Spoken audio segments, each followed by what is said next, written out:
Hey, and welcome to Matt and Jess TV. I am Matt Roast. And I am Jessica Bunbun. Welcome to our review of Poker Face Season 2, Episode 2. This is an episode titled Last Looks, which I think is going to be pretty exciting for a lot of people out there for a number of reasons, including, of course, getting both Giancarlo Esposito and Katie Holmes. It was so great to see them together. I love seeing Giancarlo in a bad boy role because he is so good at being so bad. Okay, I'm just going to say it right now. I wish that their roles were reversed in this episode, and I might be the only person who's saying that. It's just, he is so good at playing a bad guy. It's just, he always plays bad guys. I know he's played non-bad guys before, I get it, but it's just like, I would have been more surprised if he was the victim and then Katie Holmes was like the big bad in the episode. But that's like a minor quibble because, I mean, really, this is still an incredibly entertaining episode with really good performances. Like, you know, I knew that we were going to be seeing them at some point this season. I didn't know it was going to be this soon. And beyond that, I didn't know that they were going to be in the same episode. Like, usually we get one big name guest star per episode, but getting two, like, that actually genuinely surprised me.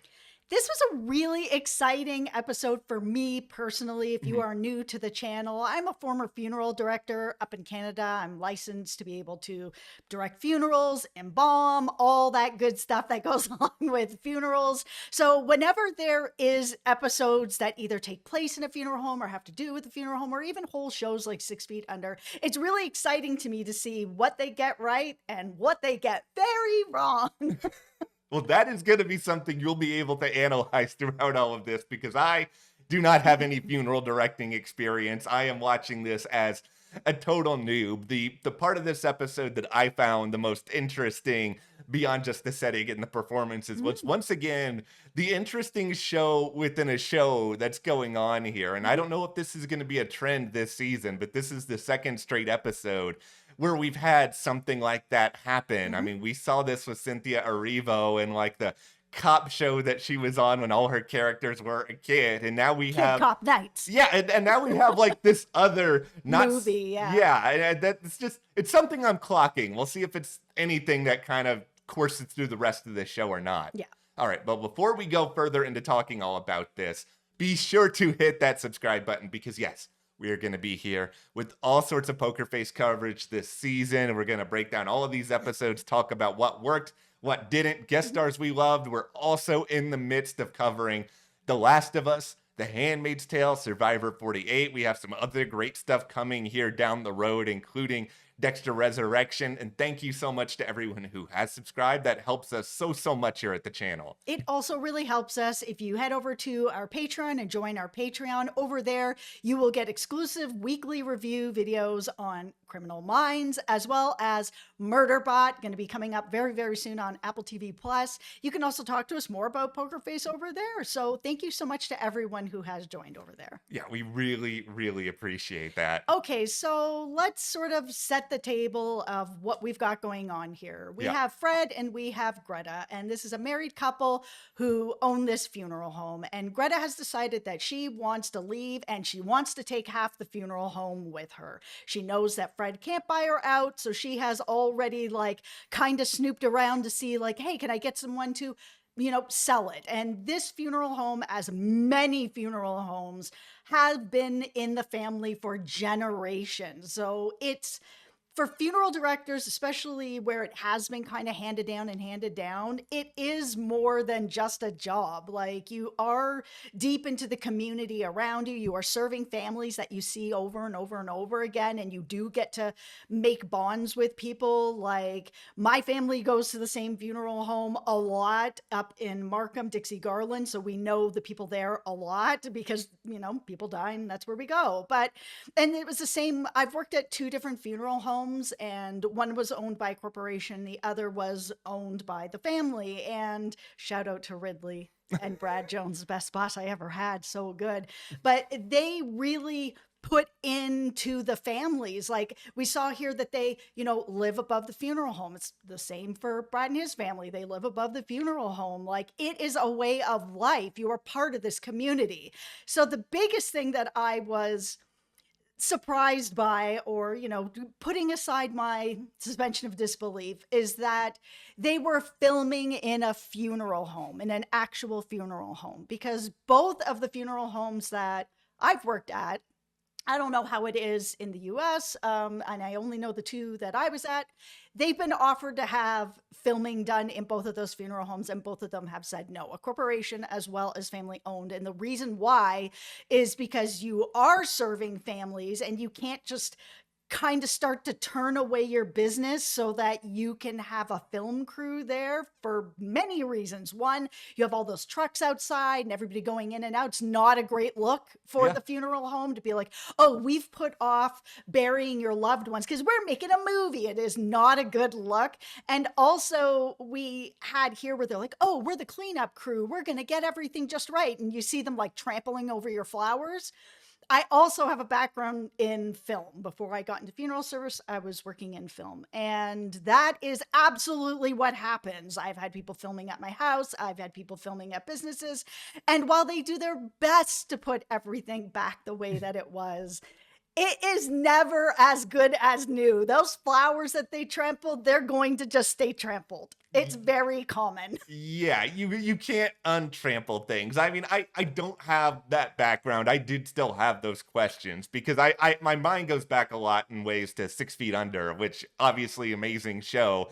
I'm pretty sure they didn't film 6 Feet Under at a regular funeral home when the hours were just off or whatever. It's like there are no off hours. People die 24/7. That's the thing about it, right? Like you're taking death calls in the middle of the night. Yeah, it just doesn't feel like it's something that can happen unless the company is. I mean, I guess they're trying to say in this that they're just so desperate that they're going to do this. But at the same time, yeah, that might be true. But it's also, you're going to turn away a lot of other customers because nobody wants to be grieving when there's cameras around and all of this other stuff, because it's like one of the most vulnerable moments of your entire life, right? And they're in the middle of serving a family. We saw that this family's like showing up for an appointment, but it didn't get switched or what, like that type of, I guess, customer service for a funeral home. Like maybe this is why you're not doing well here, Fred. I mean, this isn't a great look. Okay, so the part of this episode, actually, there's two things about this episode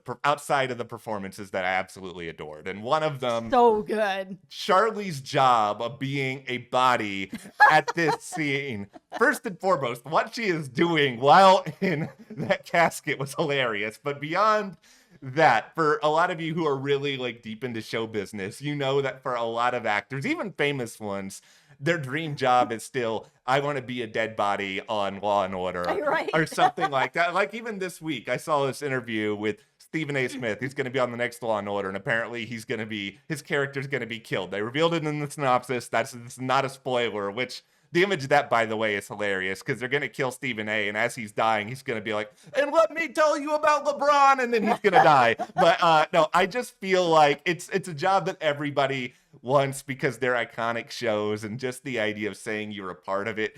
I was a little bit surprised with all that in mind that Charlie is able to get this job, because being a dead body is kind of like the dream job for people who are either famous or just kind of want to say that, hey, you know what, I've had this experience. The other thing that was interesting about it is where they had like put like sutures across her neck in just this one spot. And I was like, how did this person die?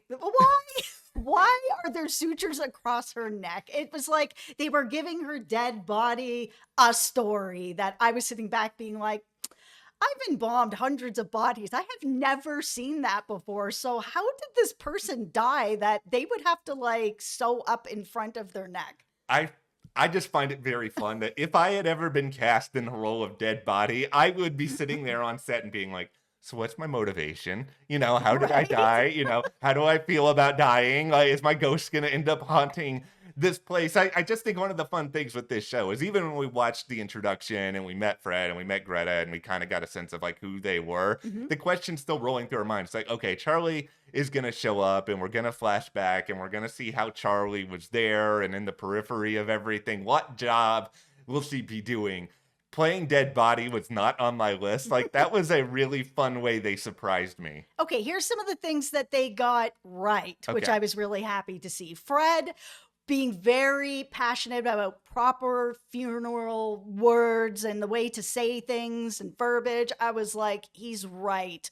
No one would ever say ashes. It is remains. Like they really ingrain that in you in school and during your internship of, it's not a coffin, it's a casket. It's not a hearse, it's a funeral coach. Like, they're very specific words that you need to be using in funeral service. So it was good to see him correcting people and using those words, because that is very true to life.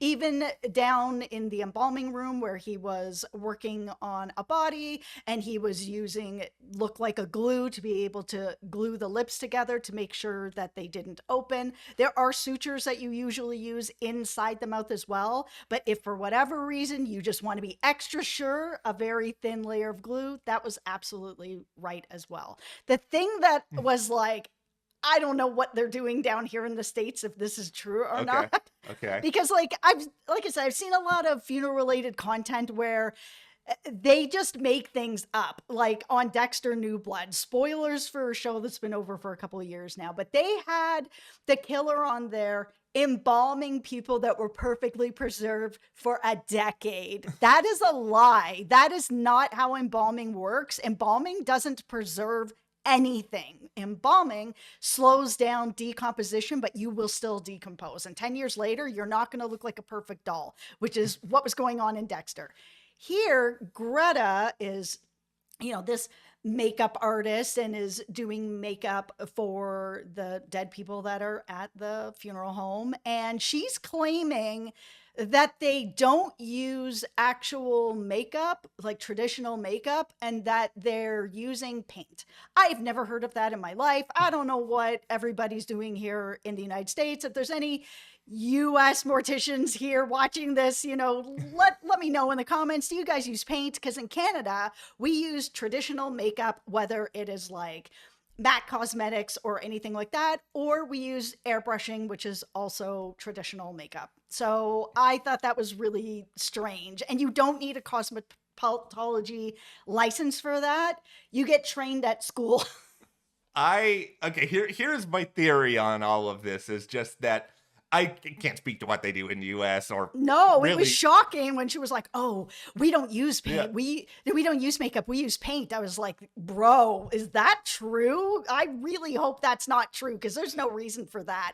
I just guessed that they did a little bit of research and then they were just like, okay, we're good. We'll just go with whatever on this scene. We're authentic enough in some other spot. Yeah, but it feels like she could have sold herself even better to be Yeah. like, yeah, if I can make a dead person look alive, brought back to life using traditional cosmetics, which is what most people are using in funeral service, that she could sell herself even more to be like, and I can make an alive person look like 10 out of 10. I'm guessing they just didn't dig enough into certain parts of it. But like the story to me that I am enjoying the most here is simply that Charlie, for the second straight episode, it's not that she's gotten something wrong, but there's that moment where it felt like she got something wrong. And this happened in the premiere as well. And it's just like there's these productions within productions that we're seeing in these first two episodes. We've also had this, and I don't know if this is another trend that's continuing this season, but it was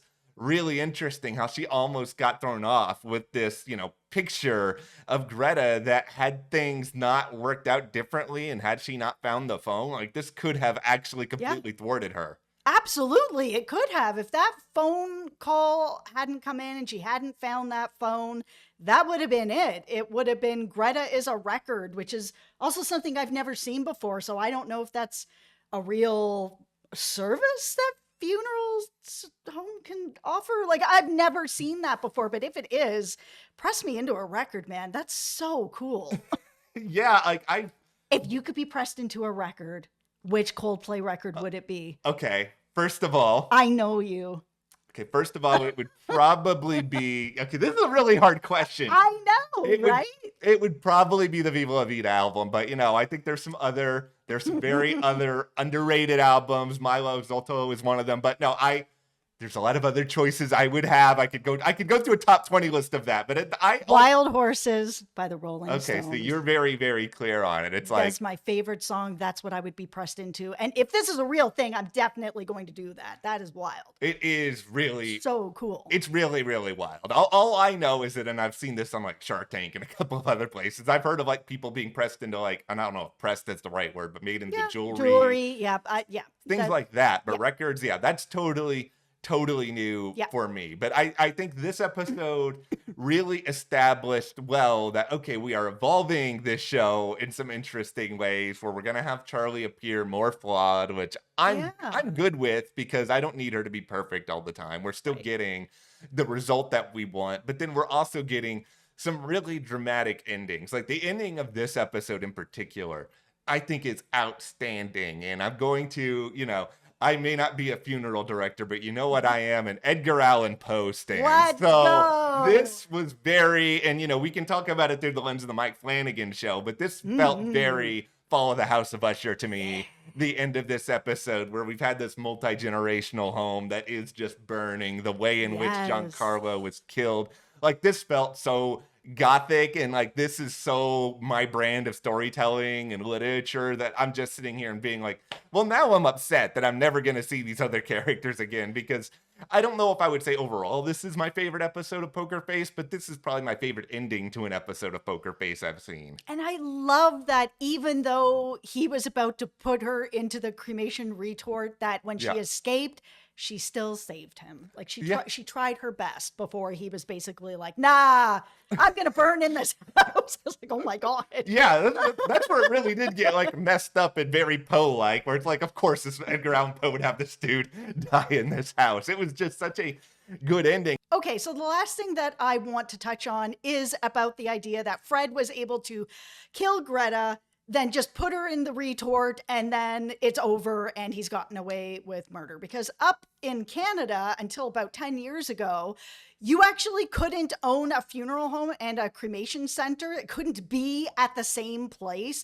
for this exact reason. So that funeral director couldn't say, kill somebody and put together a burial certificate and then just throw them in the retort and then disappear people. And then it's all the paperwork is legal. It's all just, they're just disappearing people. So that's why that was put into place for a very long time.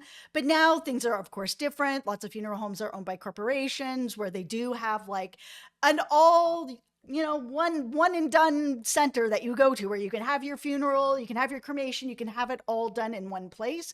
But it was interesting to see that this was happening here, that he actually had a retort inside a traditional funeral home. I still haven't seen that.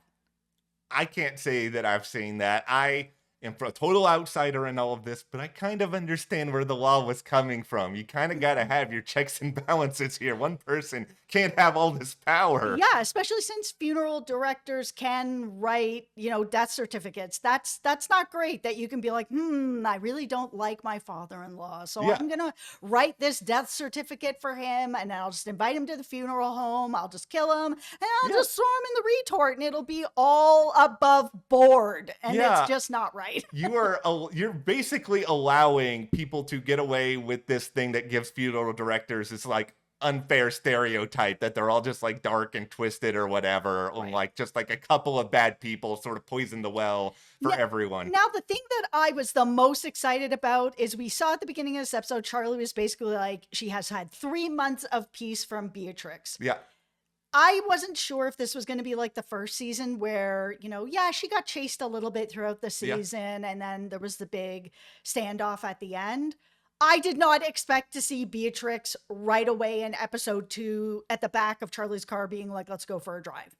I also didn't expect her to be Ray Perlman. See, I can't even say her name. I was so excited that it was her because I did not think we were going to see her this early in the season. I did not think that we were going to have that ending. And now I'm sort of being like, okay, you can't do an ending like this and not pick it up in episode 3. So it's like episode 3 has to be connected in some way to this. Yeah, and if they decide that Charlie has worked something out with Beatrix in some sort of way, then how do we have her on the run in all these different odd jobs and, solving murders? Like, my tinfoil hat here is that Poker Face obviously knows it's a big hit, and Yeah. critics love it and it's successful and all that. I think there is a certain cognizance behind the scenes that, okay, we kind of know what the bones of the show are, but at the same time, we can't just put together the same skeleton every single season, because people are going to get bored with us. They're going to start having fatigue, because this happens with every show out Mhm. there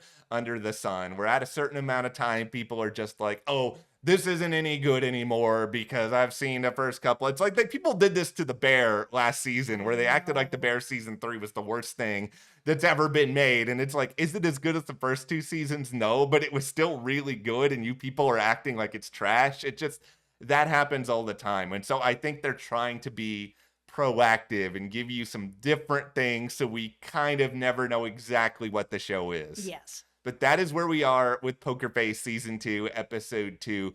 What did you guys think about this episode? What did you think about Giancarlo, Katie Holmes, the ending? Let us know in the comments. And also, hit that subscribe button and support us further by joining our Patreon. That link is Mhm. in the description. We are covering exclusively there in video form Criminal Minds, Evolution, and Murderbot. Thank you so much. We'll see you here next time.